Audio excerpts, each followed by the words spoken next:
नमस्कार साथियों, अखंड भारत एकेडमी में आप सभी का स्वागत है। हम लोग जो पिछले क्लास को देखे थे, इंग्लिश का क्लास देखे थे। इंग्लिश हम लोग बिल्कुल जो कुछ भी नहीं जानता है उसके लिए ये क्लास है और बिल्कुल जीरो से शुरू किया गया था। तो आइए उसका अगला हिस्सा, अगला पार्ट आज हम लोग शुरू करते हैं। हम लोगों ने देखा था, वर्ब भी जान लिया था। वर्ब के बारे में जान चुके थे हम लोग कि वर्ब वर्ब की सबसे पहले वर्ब किसे कहते हैं। वर्ब उसे कहते हैं जिससे किसी काम का होना या करना मालूम हो। यानी हिंदी में जितना भी वर्ड, शब्द ना वाला आएगा वो सारा का सारा वर्ब होगा। जैसे आना जाना, खाना पीना, दौड़ना, बोलना, जितना भी ना वाला शब्द हिंदी में आएगा वो सारा का सारा वर्ब होगा।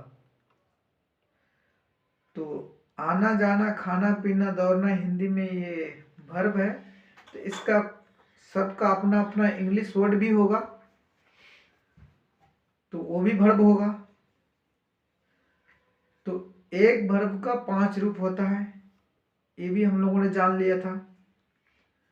और एक वर्ब का 5 रूप होता है और पहला वाला जो वर्ब होगा, पहला रूप जो होगा वर्ब का, उसी से 5 रूप बनाया जाता है। आमतौर पर 2 और 3 कुछ है, मतलब वर्ब 1 से वर्ब 4 और 5 बनाना तो फिक्स है, उसका नियम है, वो नियम सब पर लागू होता है। लेकिन वर्ब 2 और 3 इसके लिए थोड़ा बहुत किसी मतलब ज़्यादातर वर्ब का अलग अलग होता है। लेकिन कुछ है ऐसा मतलब सेलेक्टेड कि उसमें सिर्फ और सिर्फ वर्ब 1 के आखिर में ईडी जोड़ देंगे तो वो वर्ब 2 या वर्ब 3 बन जाएगा। इसको हम लोगों ने देख लिया था। फिर आइए आज हम लोग फिर देख लेते हैं। तो देखिए, वर्ब किसे कहते हैं? जिससे किसी काम का होना या करना मालूम हो उसे वर्ब कहते हैं। जैसे आना जाना, खाना पीना। तो मान के चलिए हम लोग एक ले लेते हैं, गो मीन्स आना, सॉरी जाना। इसका मीनिंग हो जाएगा जाना। जाना लास्ट में ना आया ना, ये इसका वर्ब का पहला रूप हो गया। और इसी से दूसरा, तीसरा, चौथा और 5वां बनता है। तो दूसरा इसके लिए दूसरा और तीसरा इसका अलग होगा, मतलब उसको भी याद करना पड़ेगा। लेकिन इसका जो चौथा और 5वां होगा, यानी 5वां रूप जो होगा वो फिक्स होगा। वर्ब 1 के लास्ट में हम आईएनजी जोड़ देंगे, वो भी 4 बन जाएगा, यानी वर्ब 4 बन जाएगा। तो ये हो गया V1 यानी वर्ब 1। इसके आखिर में हम आईएनजी जोड़ देंगे, ये हो गया V4 बन गया। और इसका अगर V5 बनाएंगे तो इसको V1 को सेम लिखेंगे, उसके बाद इसमें ES या S जोड़ देंगे, ये V5 बन गया। तो ES किस में जोड़ेंगे और S किस में जोड़ेंगे? वैसे तो सब किसी में लगभग सिर्फ S ही जोड़ा जाता है, लेकिन कुछ है जिसके आखिर में ES जोड़ा जाता है। तो कुछ कौन कौन है? जिस वर्ब 1 के आखिर में, अंत में वो रहेगा, या S रहेगा या SH रहेगा, तो उसमें ES जोड़ के उसका V5 बनाया जाएगा। ठीक है। और भी इसका V2 वेंट हो जाएगा और V3 गोन हो जाएगा। ठीक है। लेकिन कुछ है जिसका V2 और V3 सेम होता है, जैसे प्ले, ये हो गया V1। इसका V2 और V3 बनाएंगे तो सिर्फ और सिर्फ इसमें ED जोड़ देंगे, ये पहले भी आप लोगों को बताया गया है। तो इसमें ईडी जोड़ देंगे तो ये हो गया प्लेन। ये V3 भी है और V2 भी है, सेम होता है। और V4 बनाएंगे तो सेम वही चीज, V1 को लिखेंगे उसमें ING दे देंगे,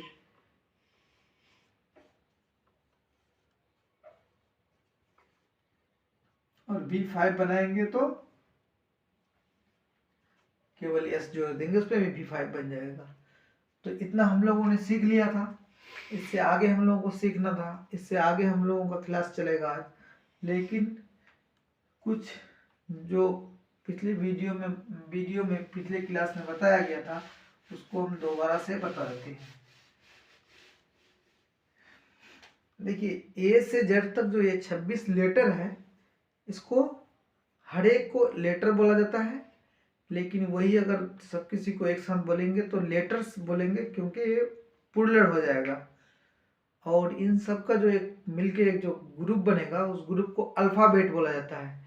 और अल्फ़ाबेट जो बनता है तो इस अल्फ़ाबेट के अंदर ववेल, सेमी ववेल, कॉन्सोनेंट, तीन तरह से वर्ड, मतलब तीन तरह में, तीन ग्रुप में, तीन किस्म में डिवाइड किया हुआ है।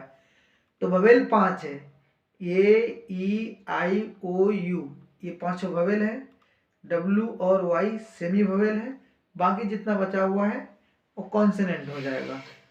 तो एक बार हम लोग फिर से देख लेते हैं A से Z तक लिखने का कैसे लिखा जाएगा, और कौन सा वो मतलब A से Z तक कौन ऊपर कौन नीचे, क्योंकि ये दो तरह से होते हैं, कैपिटल होता है और एक स्मॉल होता है। कैपिटल हर एक वर्ड का पहला वाला लेटर कैपिटल होता है और बाद वाला स्मॉल होता है, ठीक है। तो एक बार हम उसको भी फिर से देख लेते हैं लिखने के लिए कैसे लिखा जाएगा। तो ये रहा, मान के चलिए 4 लाइन वाली एक काफी।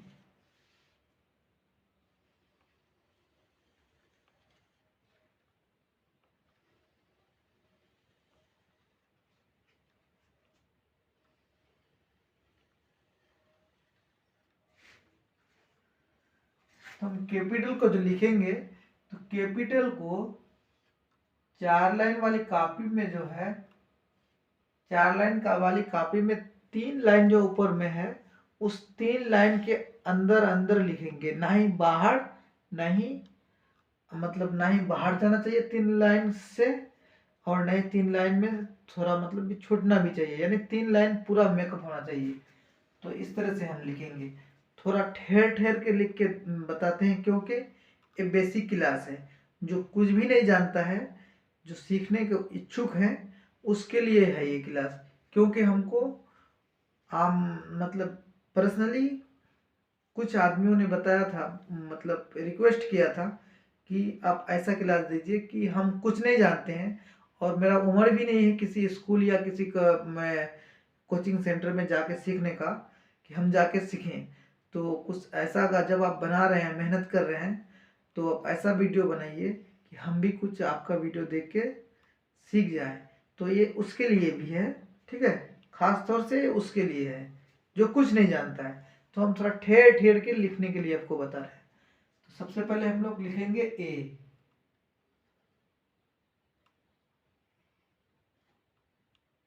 B,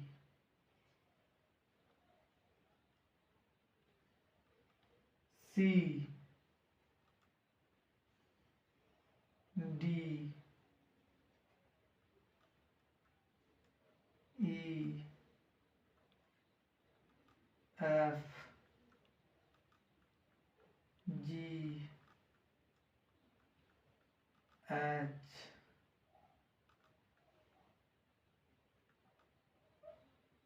I, J, K, L, M, N, O, P, Q, R S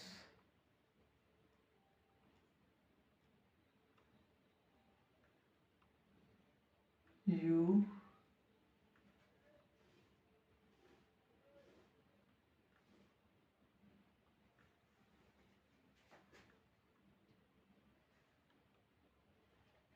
V W x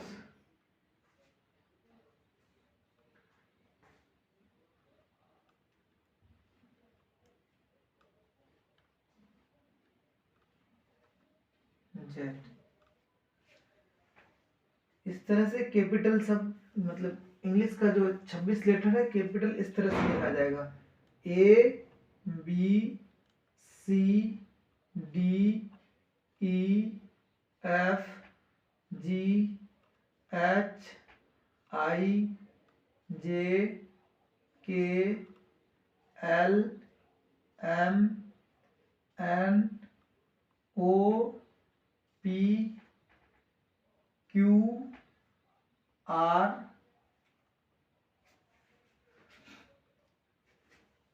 M N O P Q R S T U V W X Y Z. ठीक है, कैसे पढ़ा जाएगा?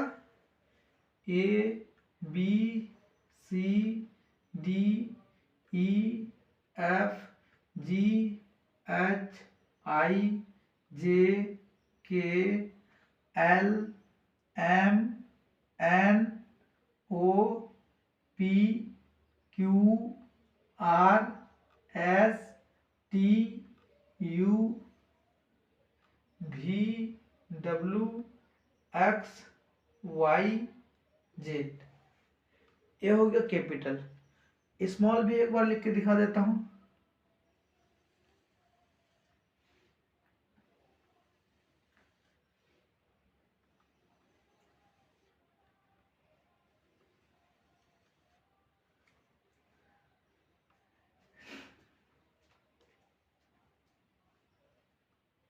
A B C D E F G H I J K L M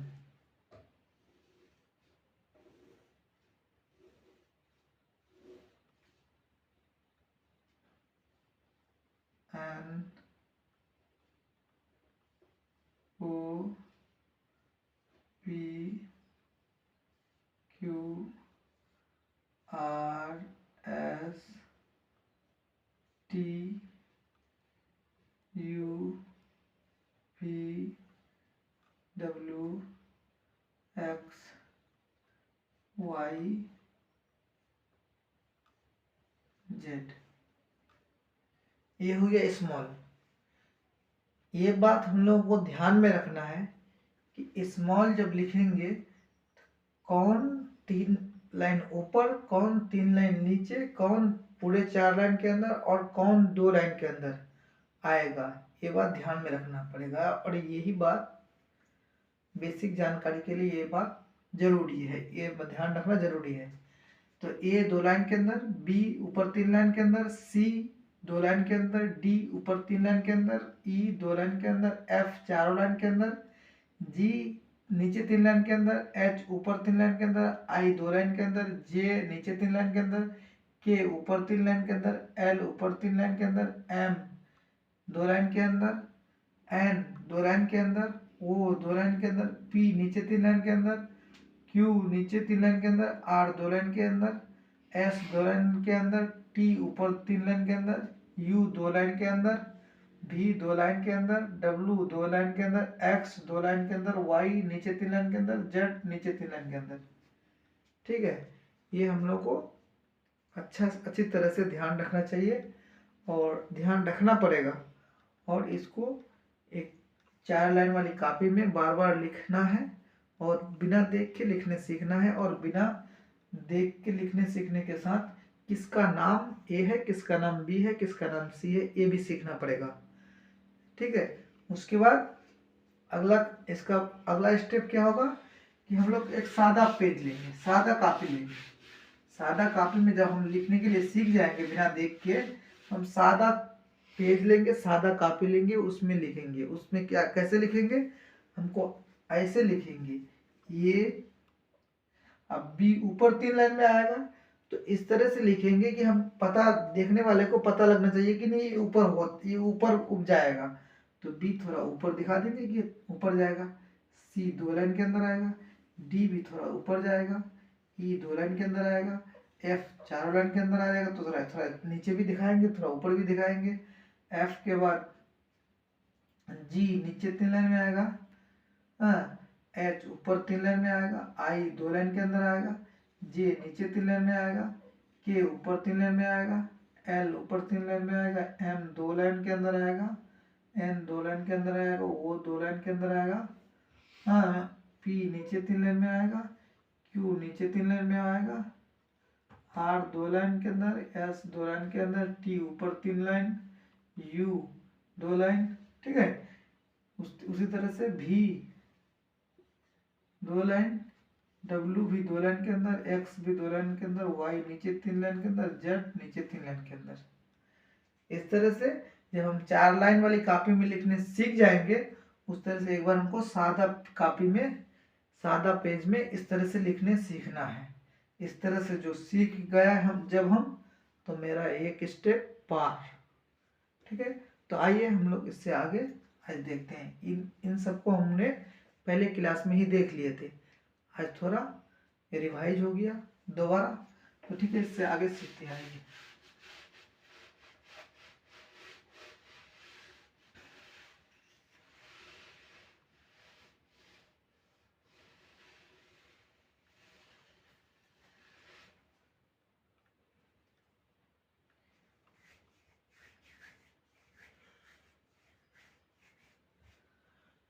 हम लोग आज सबसे पहले वर्ब जान गए हैं, ऑब्जेक्ट और सब्जेक्ट समझेंगे।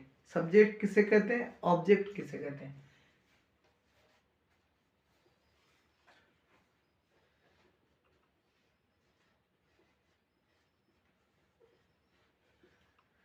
देखिए, सब्जेक्ट काम करने वाले को सब्जेक्ट कहते हैं। जैसे मैं पढ़ा रहा हूँ, पढ़ाना एक काम है, यानी वर्ब है।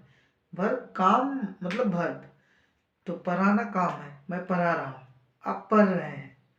या कोई और कुछ कर रहा है, कोई सो रहा है, कोई जा रहा है, कोई बोल रहा है, तो ये काम है। करने वाला जो है,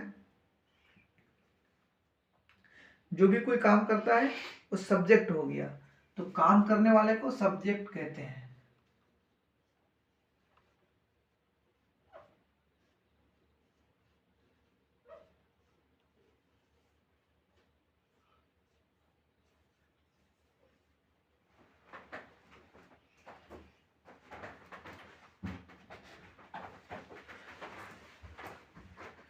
काम करने वाले को सब्जेक्ट कहते हैं। जैसे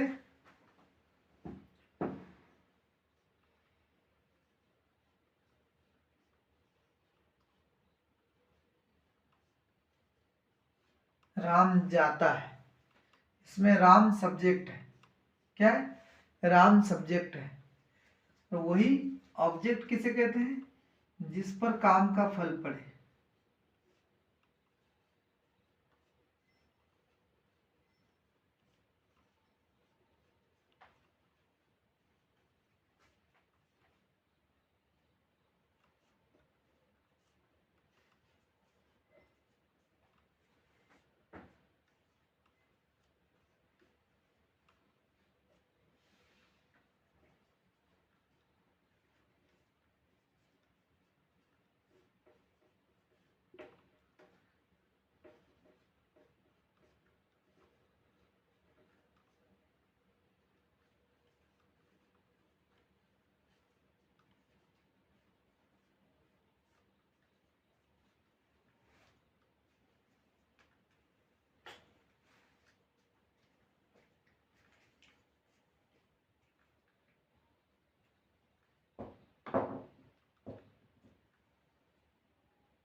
देखिए पहला वाला में क्या है, राम जाता है। राम जाता है तो इसमें एक काम है, काम जाना काम है, और जाने का काम कौन कर रहा है, राम कर रहा है। तो राम ऑब्जेक्ट सब्जेक्ट हो गया। लेकिन इसमें जाता है तो जाना ये कहाँ जा रहा है ये स्पष्ट नहीं हो रहा है, ये पूरी तरह से पता नहीं लग रहा है। तो इसमें ऑब्जेक्ट नहीं है, इस सेंटेंस में ऑब्जेक्ट नहीं है। लेकिन वही चीज यहाँ पर राम दिल्ली जाता है, यानी पता चल गया, मतलब जो छुपा हुआ चीज था कि वो जाता है, कहाँ जाता है नहीं मालूम, लेकिन इसमें पूरी तरह से क्लियर हो गया कहाँ जाता है। तो जिससे पता चलता है कि वो क्या कर रहा है, काम तो कर रहा है लेकिन कौन सा काम कर रहा है, जा तो रहा है, कहाँ जा रहा है, जो पता चल गया जिससे, उसको ऑब्जेक्ट कहते हैं। यहाँ दिल्ली ऑब्जेक्ट है, यानी दिल्ली से पता लग गया कि दिल्ली, राम जा रहा है, कहाँ जा रहा है, दिल्ली जा रहा है, तो दिल्ली ऑब्जेक्ट हो गया। ठीक है, नहीं जिस पर काम का फल पड़े, यानी जिससे काम पता चले, उसको ऑब्जेक्ट कहते हैं। ठीक, तो ये दोनों चीज हम लोगों ने जान लिया। इससे आगे हम लोग समझेंगे।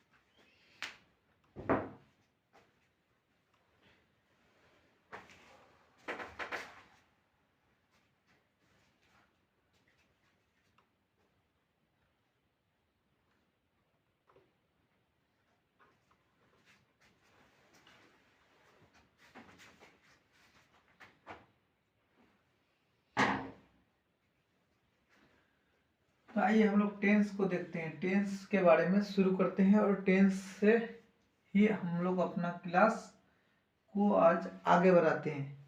तो टेंस को हिंदी में काल कहते हैं। क्या कहते हैं, काल, जमाना।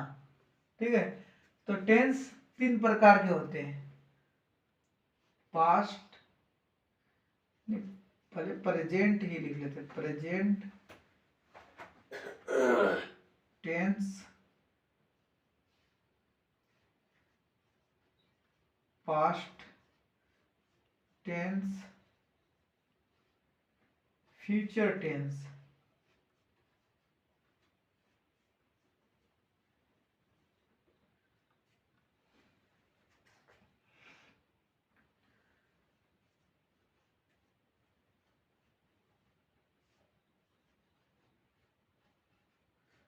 वर्तमान काल,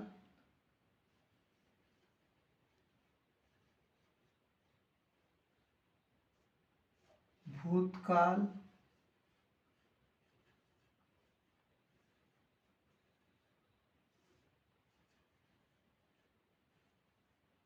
भविष्य काल। ठीक है, टेंस की ये तीन किस्में हैं। हाँ, सबसे पहले टेंस किसे कहते हैं ये भी जान लेना हम लोग को चाहिए। टेंस किसी समय में काम के होने को टेंस कहते हैं, किसी समय में काम के होने को टेंस कहते हैं।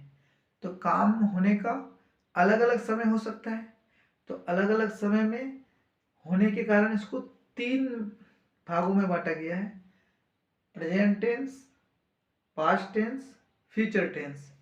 ठीक है, पास्ट प्रेजेंट टेंस को वर्तमान काल, और पास्ट टेंस को भूतकाल, और फ्यूचर टेंस को भविष्य काल, यानी आने वाले टाइम का काल, आने वाले टाइम का जमाना।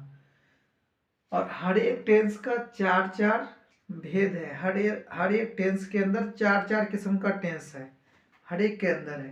तो प्रेजेंट के अंदर भी चार है, पास्ट के अंदर भी चार है, फ्यूचर के अंदर भी चार है। तो हर एक के अंदर के चार चार को हम लोग पहले देखते हैं। तो आइए, प्रेजेंट के अंदर के चार।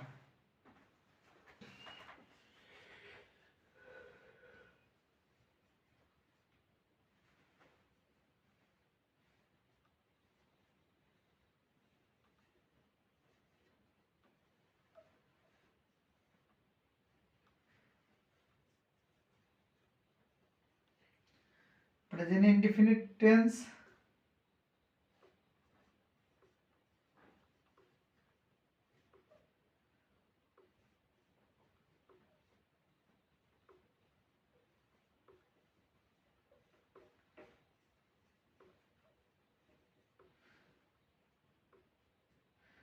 Present imperfect tense,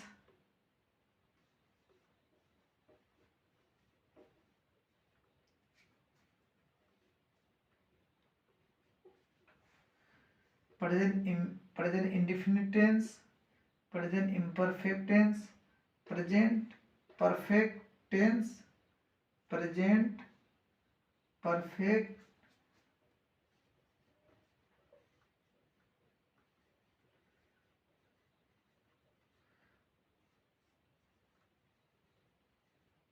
present perfect continuous tense. ये चारों एक के अंदर है, ये चारों का चारों प्रेजेंट के अंदर है, ठीक है।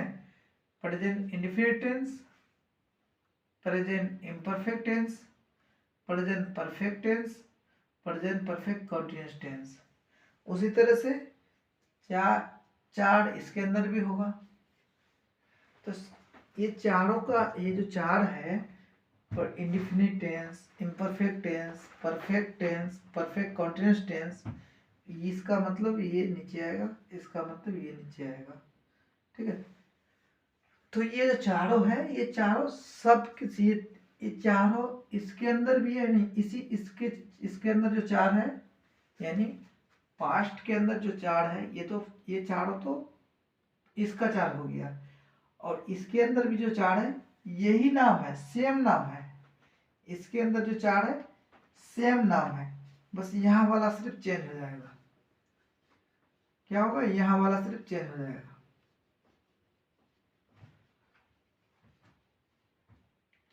यहाँ पास्ट हो जाएगा,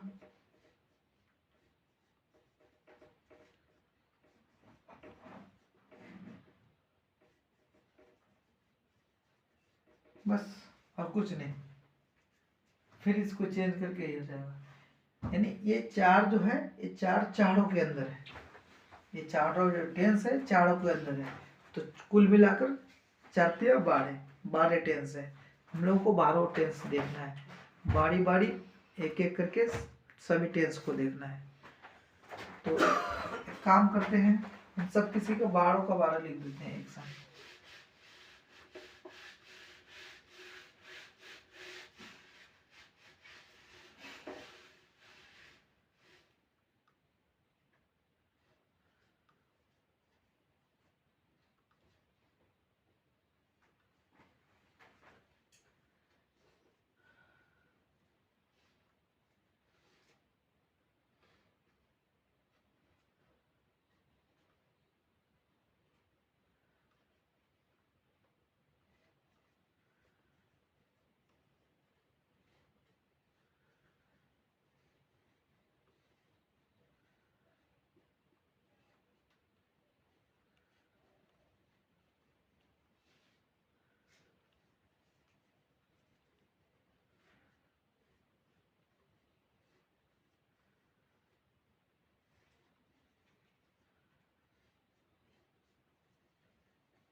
तो दोस्तों माफी चाहता हूँ। तो हम लोगों ने टेंस को देख लिया। आज प्रॉब्लम क्या हो गया है कि मार्कर जो है इसका इंक खत्म हो गया है, मार्कर का इंक खत्म हो गया है।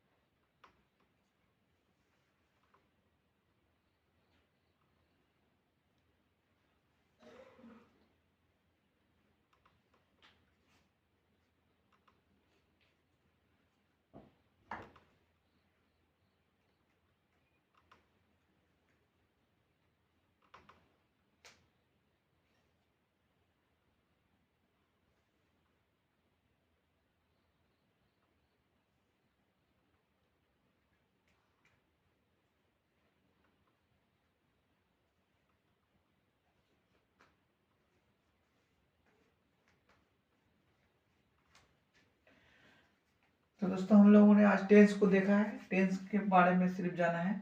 टेंस किसे कहते हैं? टेंस का मतलब होता है जमाना, सॉरी, हाँ, जमाना, काल, जमाना, काल। और ये 3 प्रकार के होते हैं और हर एक 3 के अंदर 4 4 होता है। नहीं, एक टेंस के अंदर 4 होता है, एक टेंस के अंदर 4 होता है, एक टेंस के अंदर 4 होता है। 3 टेंस होता है, 3 टेंस के अंदर अपना अपना 4 4 होता है। यानी उसके अंदर 4 4 उसके भेद होते हैं। ठीक है। तो पहला है प्रेजेंट टेंस। प्रेजेंट टेंस के अंदर 4 टेंस क्या होगा? Present indefinite tense, present imperfect tense, present perfect tense, present perfect continuous tense. फिर है दूसरा पास्ट टेंस। पास्ट टेंस के अंदर 4 क्या होगा? Past indefinite tense, past imperfect tense, past perfect tense, past perfect continuous tense. उधर है फ्यूचर टेंस। फ्यूचर टेंस के अंदर 4 क्या? Future perfect, future indefinite tense, future imperfect tense, future perfect tense, future perfect continuous tense. ये हर यानी present tense, past tense, future tense, ये तीनों टेंस है। ये तीनों टेंस के अंदर 4 4 टेंस है। हम लोगों को हर एक के बारे में जानना है, हर एक को अलग अलग देखना है। तो इंक खत्म हो गया है, जिस कारण हम लोग अपने क्लास को लगभग यहीं ख़त्म करते हैं। और आप लोग इंग्लिश बेसिक से सीखने का इच्छुक हैं तो इस क्लास को बार बार देखिए, इस वीडियो को बार बार देखिए और ए से जेड तक जो बताया गया है उसको लिखने की कोशिश कीजिए और लिखने सीखिए। बिल्कुल पूरी तरह से आपको इंग्लिश आ जाएगा। और हम यहाँ पर एक बात और बता देना चाहते हैं कि पिछली क्लास में हम लोगों ने ग्रामर के बारे में भी जाना था, ग्रामर को देखा था शायद। तो अगर नहीं देखे थे, नहीं उसके बारे में नहीं जाने थे, तो आज हम बता देते हैं। ग्रामर, ग्रामर क्या है? ग्रामर क्या है? किसी भी भाषा को सही बोलने, सही लिखने, सही पढ़ने के तौर तरीके, उसूल जाब्ते को ग्रामर कहते हैं। कोई भी भाषा हो, उसको सही से पढ़ने, सही से लिखने और उसको सही से बोलने के उसूल जाब्ते को ग्रामर कहते हैं। और अगर खास इंग्लिश ग्रामर पूछ लें कि इंग्लिश ग्रामर किसे कहते हैं, तो हम जवाब में इंग्लिश बोलेंगे, यानी इंग्लिश वर्ड को मिलाएंगे, यानी इंग्लिश भाषा को सही से बोलने, सही से लिखने, सही से पढ़ने की जानकारी को ग्रामर कहते हैं। तो इंग्लिश ग्रामर जो है इसको 8 भागों में बांटा गया है, जिसे पार्ट्स ऑफ स्पीच कहते हैं। सवाल का होगा पार्ट्स ऑफ स्पीच किसे कहते हैं? तो इंग्लिश ग्रामर को 8 भागों में बांटा गया है, उसे पार्ट्स ऑफ स्पीच कहते हैं। और ये 8 भाग क्या क्या है? Noun, pronoun, verb, adverb, adjective, preposition, conjunction, interjection. 8वां ना, noun, pronoun, adjective, verb, adverb, preposition, conjunction, interjection. 8 है, ये 8 होगा। हम लोगों ने वर्ब को पढ़ लिया और वर्ब में हम लोगों ने एक चीज़ और जाना था कि वर्ब 2 तरह के होते हैं, 2 प्रकार के होते हैं। एक हेल्पिंग वर्ब है और एक मेन वर्ब है। तो हम लोगों ने मेन वर्ब को देखा, मेन वर्ब के में बात के बारे में जाना, हेल्पिंग वर्ब के बारे में अभी कुछ भी नहीं जाना है। हम लोग को हेल्पिंग वर्ब के तरफ अभी जाना भी नहीं है। हेल्पिंग वर्ब के बारे में बाद में जानना है, हेल्पिंग वर्ब को बाद में समझना है। हेल्पिंग वर्ब की भी जानकारी हम लोगों को चाहिए भी नहीं, ठीक है। हेल्पिंग वर्ब की जिस टाइम ज़रूरत पड़ेगा तो हम खुद बता देंगे। तो आप लोग इस क्लास को बार बार देखिए और लिखने की प्रैक्टिस कीजिए और बिल्कुल पूरी तरह से आप लोगों को भी इंग्लिश आ जाएगा, पूरी तरह से आ जाएगा। और इसी तरह से हिंदी के लिए भी रिक्वेस्ट है हमको कि हिंदी सीखने के लिए ऐसा वीडियो बनाइए कि मतलब जो कुछ नहीं जानता है वो इंग्लिश हिंदी भी जान जाए, मतलब वो हिंदी भी सीख जाए। हमको कुछ आज एक खास तौर से एक मैसेज दिया गया कि आप उर्दू है क्या बोलते हैं हिंदी पर भी एक ऐसा वीडियो बनाइए जो बिल्कुल जीरो से जानता है। यानी मैं जीरो से जानता हूँ, कहने वाला रिक्वेस्ट करने वाला मैं जी कुछ भी नहीं जानता हूँ और मैं भी चाहता हूँ कि हिंदी पढ़ने के लिए सीखूँ। तो उसके लिए भी हिंदी का भी क्लास बिल्कुल जीरो से आएगा। और हम लोग का ज्योग्राफी का जो क्लास चल रहा था वो भी बहुत जल्द स्टार्ट हो जाएगा और उसको भी एक क्लास ज्योग्राफी का भी डाला जाएगा और केमिस्ट्री का भी एक क्लास मैंने डाला है इसमें। और केमिस्ट्री का भी शुरू किया जाएगा, ज्योग्राफी के साथ साथ केमिस्ट्री को भी लाया जाएगा और हिस्ट्री का भी एक एक वीडियो डेली डाला जाएगा और आप लोगों को दिया जाएगा। तो उम्मीद करता हूँ आप लोगों को कि आज का क्लास अच्छा लगा होगा। अगर अच्छा लगा है तो वीडियो को लाइक कीजिए, हाँ, और अपने राय को कमेंट में बोलिए, बताइए और चैनल को सब्सक्राइब कीजिए। जय हिंद।